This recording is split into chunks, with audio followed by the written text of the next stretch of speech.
Elle est vraiment en colère. Oui. Oh, moi je trouve qu'elle sourit un petit peu quand même. Ah, voilà, ça manquait. Très bien. Alors, ah ouais, très bien, elle était moderne. Je sais très bien faire l'amour. Ah bon, bah, tu pourrais nous le faire. Bah, ça se voit, hein.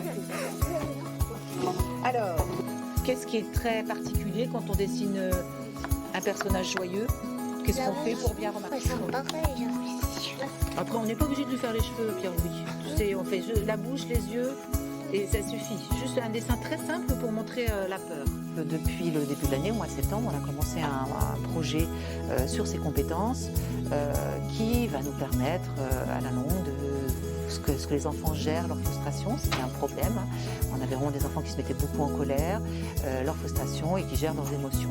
Alors, les cours d'empathie, c'est de permettre aux enfants d'avoir des aptitudes pour avoir des relations avec les autres et puis pour pouvoir, eux, gérer leurs émotions dans la vie quotidienne. Alors, c'est des ateliers sous différentes formes. Alors, ça peut être comme support, comme premier support le livre, mais ça peut être aussi avec de la danse, mais aussi sur des images. Par exemple, là, l'atelier que j'ai fait cet après-midi, c'était par rapport à des images. Vous voyez des enfants qui étaient en colère, des enfants qui montraient leur peur, etc.